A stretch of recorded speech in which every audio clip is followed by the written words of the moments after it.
everyone, welcome back to my channel. So in today's video I'm going to be doing my makeup like this and talking about Victoria's Secret.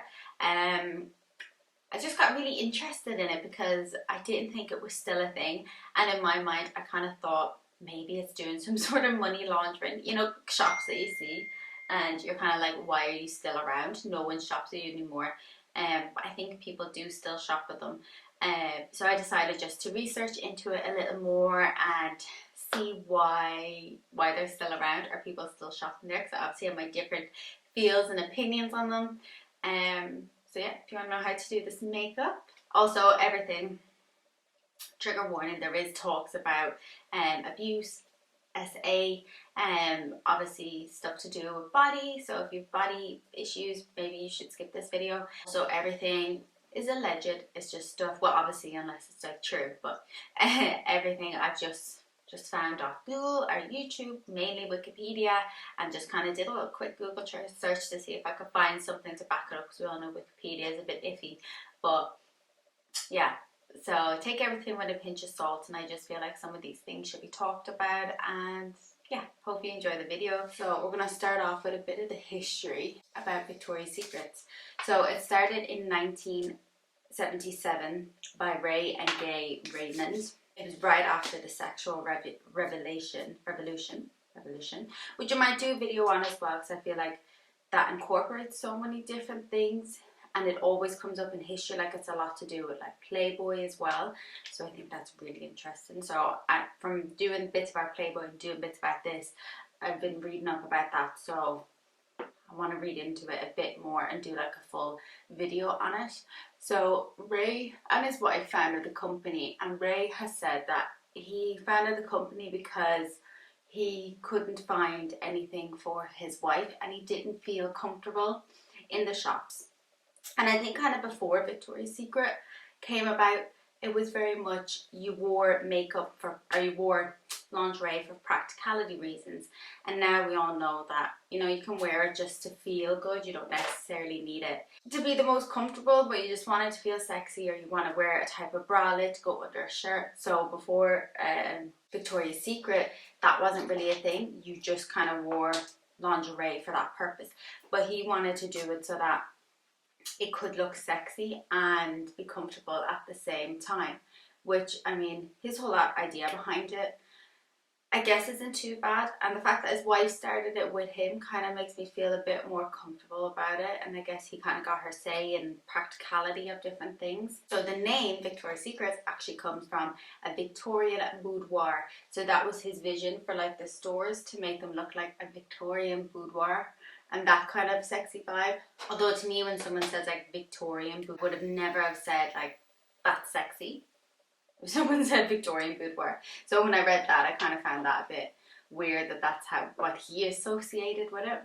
So between him and his wife, they had savings and borrowed some money off family and friends, and they came up with $80,000, I guess, to get stock and to open up their first space in a shopping mall in California. And the whole idea was, of course, to have sexy lingerie that was comfortable. And I guess another reason was so that men felt more comfortable buying lingerie for their girlfriends. And I know people see this in like two different things. And my boyfriend wanted to buy me like a sexy bra. I'm not going to be insulted personally, but I know maybe some people would be.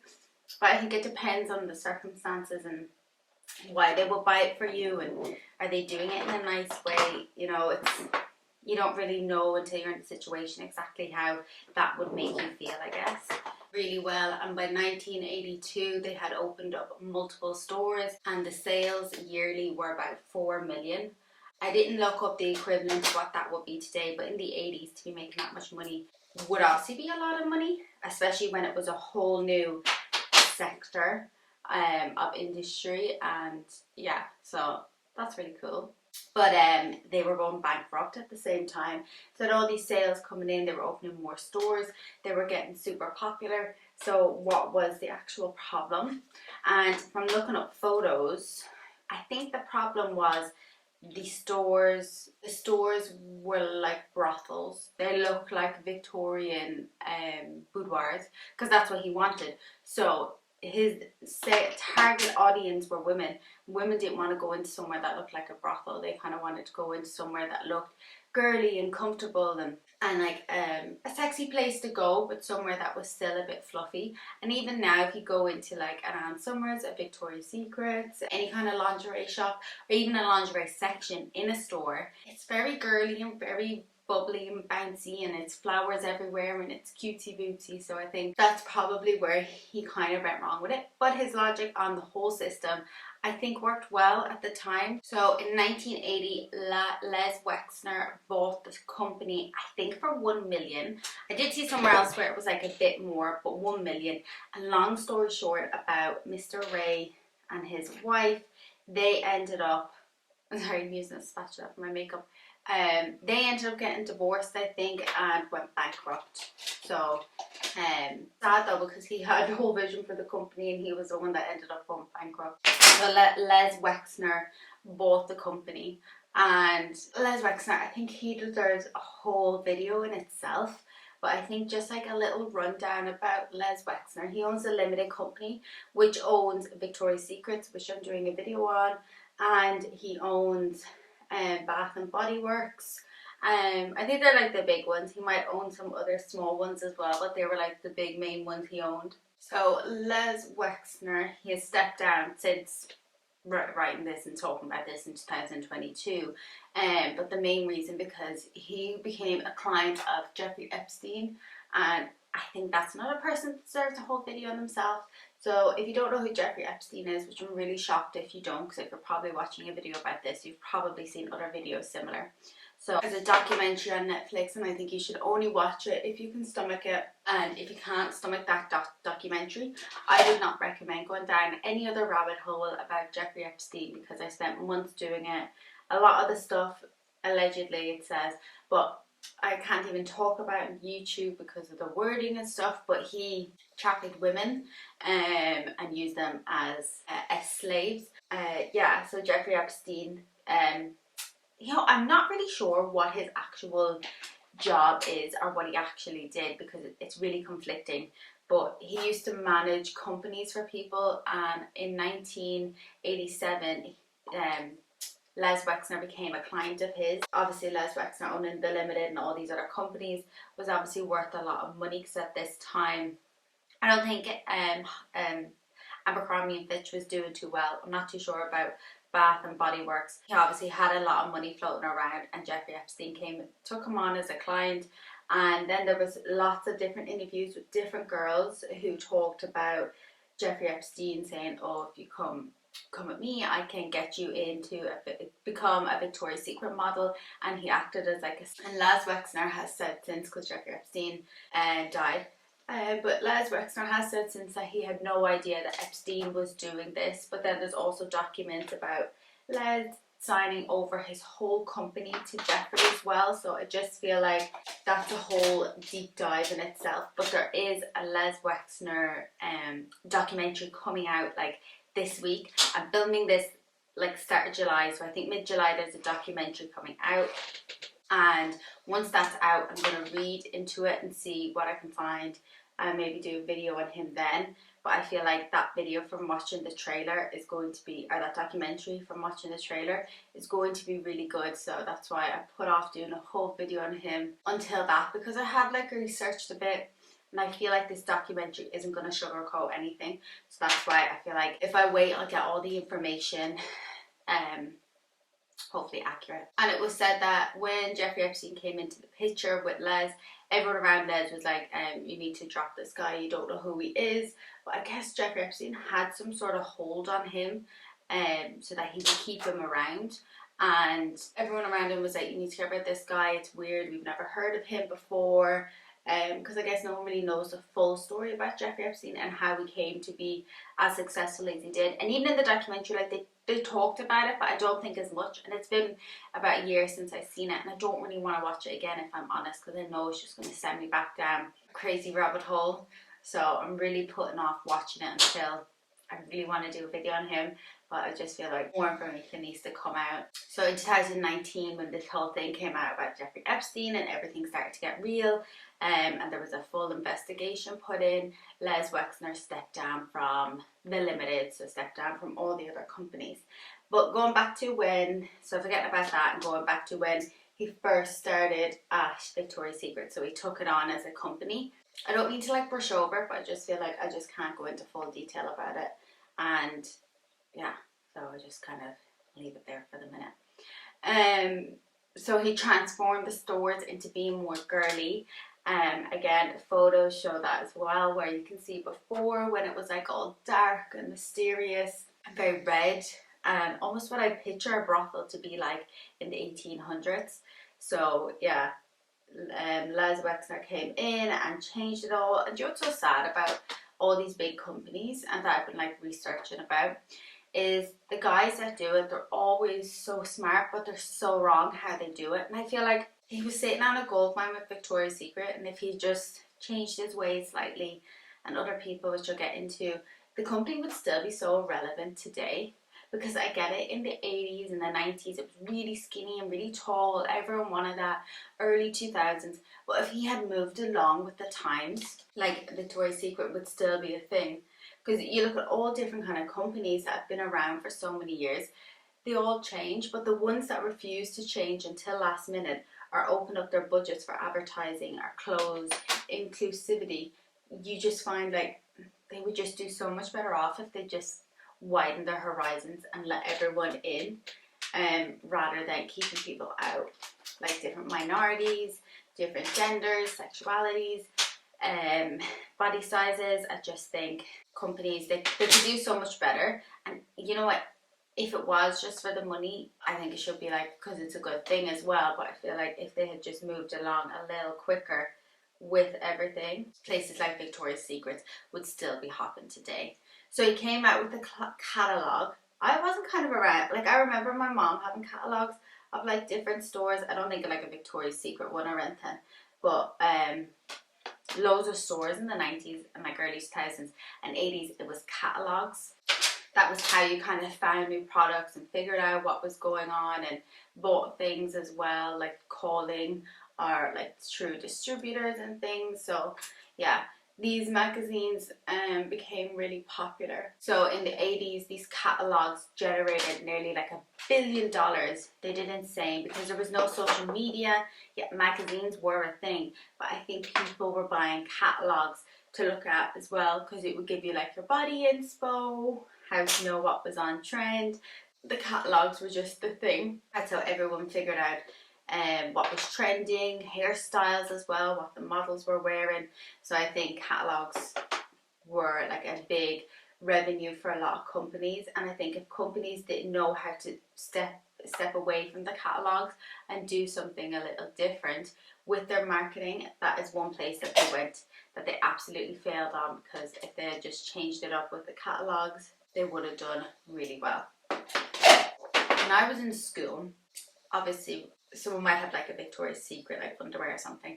Obviously we weren't wearing like sexy lingerie, but I wasn't anyway. But I remember the perfumes, because it was the 90s, the perfumes came out, and the Wonder Bra, so the real push-up bra. But anyway, so the perfumes came out, and I just remember like I never got one because I think they were quite expensive. My mom was like, I'm not getting one of them, they're too much, blah blah blah, you can have an impulse instead.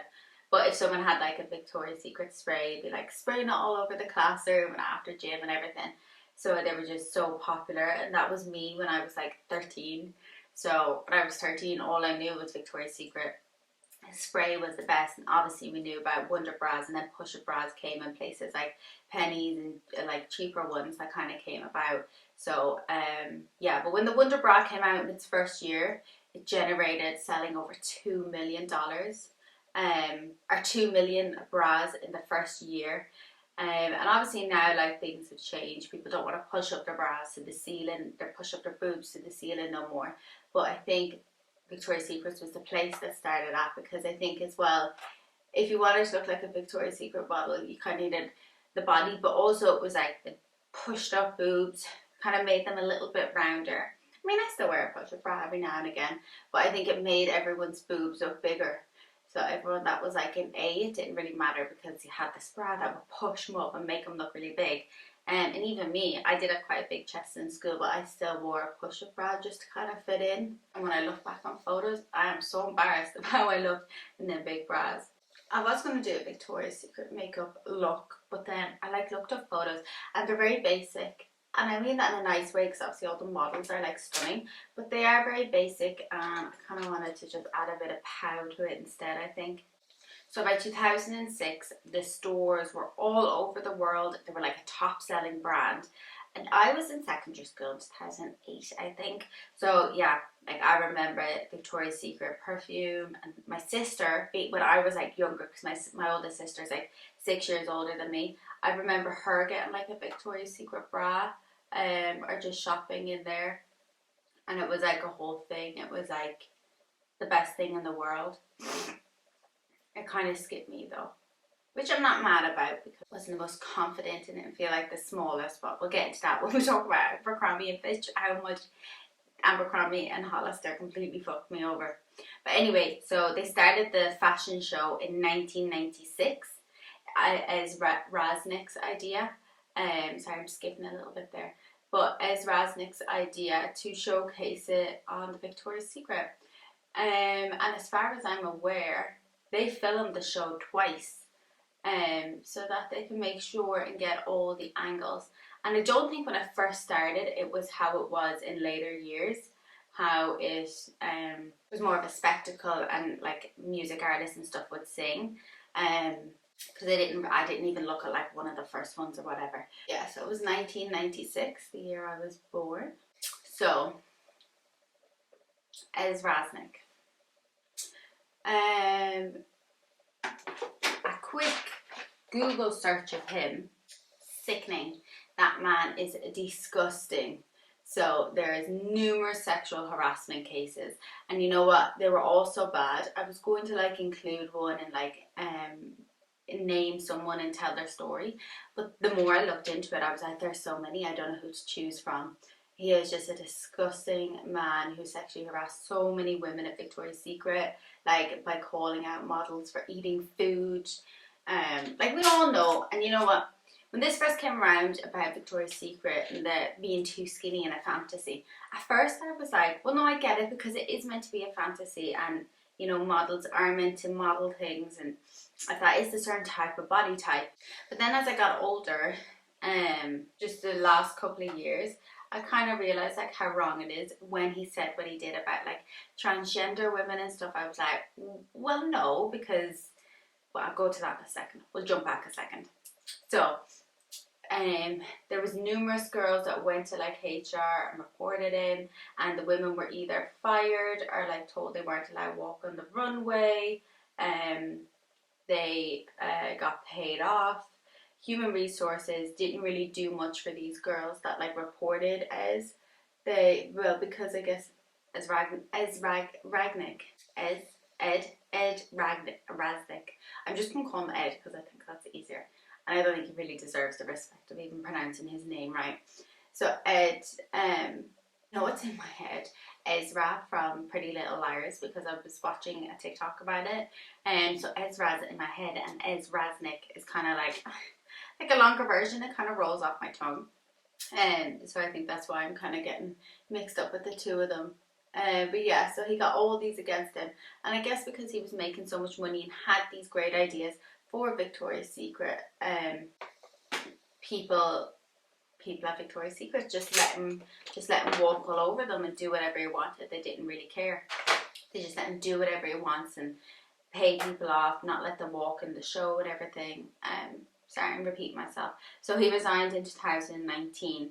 But also there was his son Scott, who obviously mimicked his dad working there. And when he was working at Victoria's Secret, it was said that his son got so many harassment reports as well. They didn't fire him, they just moved him to Bath and Body Works, and as far as I know, he still works there. I didn't read anywhere that said he didn't still work there, so I think he still does work there. Yeah, he just followed in his father's footsteps, and yeah, so he didn't even get in trouble. He just got a slap on the wrist by being moved to a different company to run over there. I mean, your dad is like really powerful in one of the main companies that's under a big umbrella. How do you expect to get in too much trouble no matter what you do?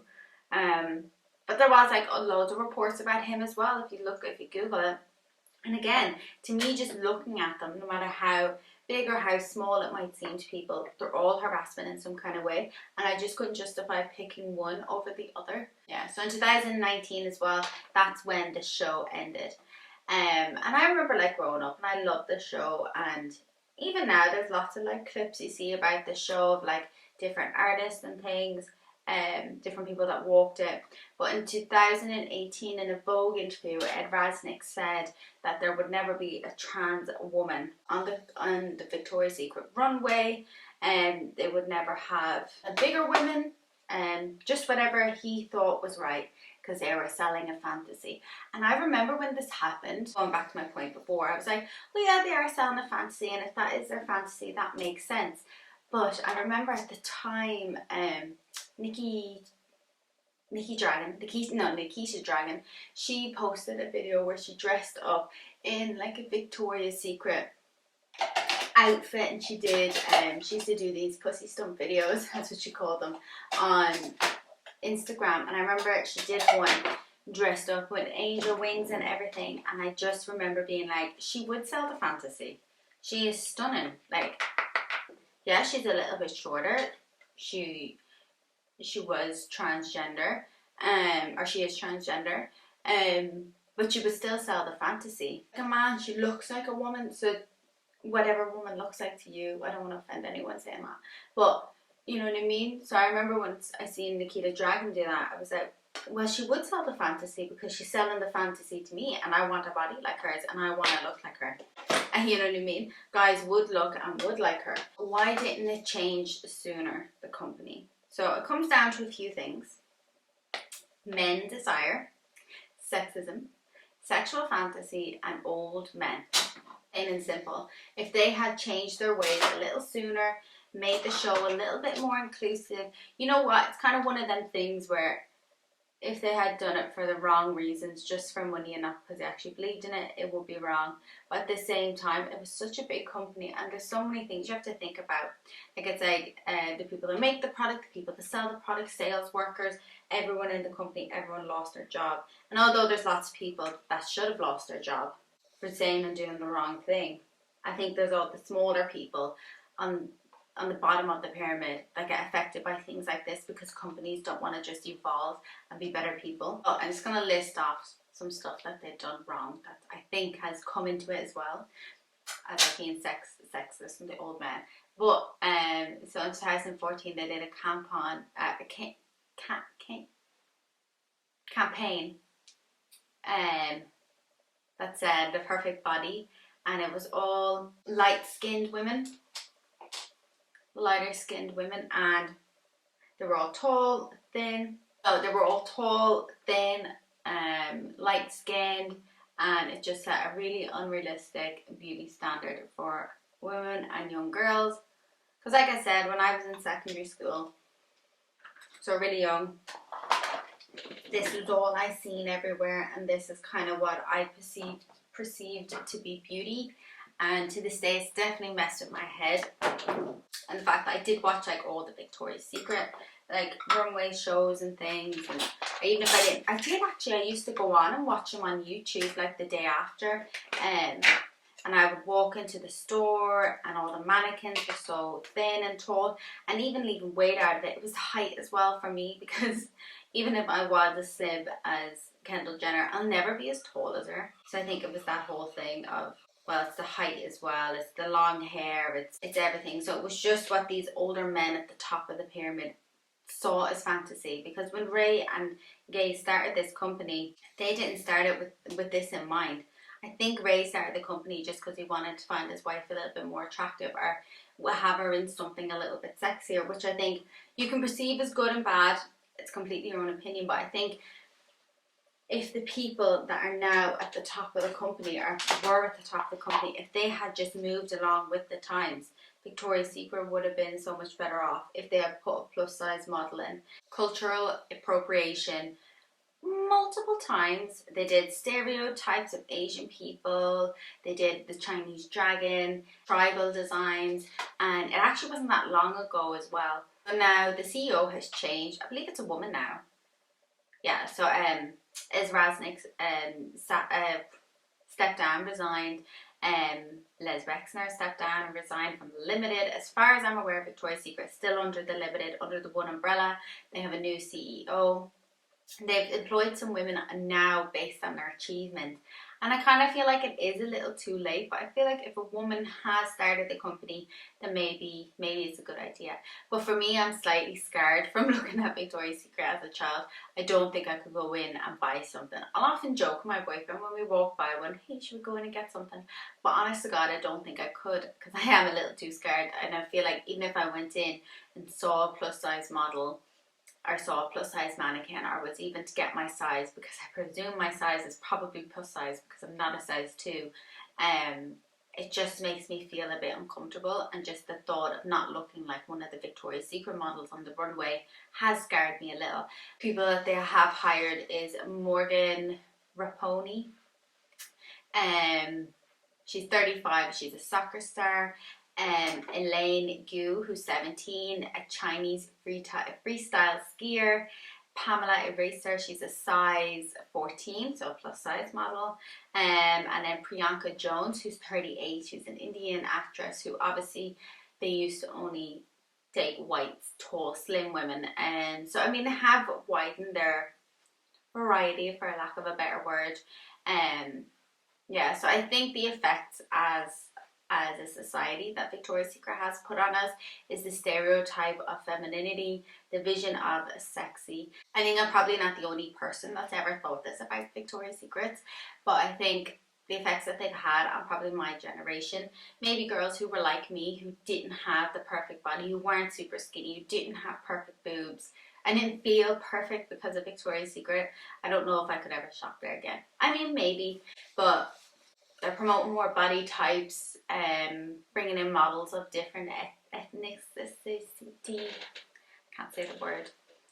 So which I think is good, but time will only tell if they're doing it for the right reasons or not. And I guess they do employ a lot of people, so that's why I think some companies, although they suck, it's like they employ so many people, or then people now lose their jobs, which is kind of bad as well.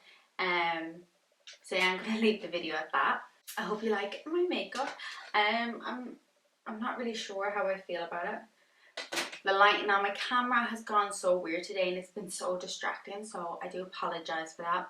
My lashes are both the same, and I don't know why. They look like 2 different lashes, but we'll just leave it as it is. All the products I use will be listed below. I hope you enjoyed this video. Let me know what you think in the comments below. Let me know if you want me to do like a video on Les Wexner or Ed Raznick, because I do feel like some of these videos, they do need to be spoken about, because I feel like people should know, and I feel like the more these topics are talked about, I feel like the better it becomes in the world. But maybe that's just me. Anyway, thank you so much for watching, and I'll see you in my next video.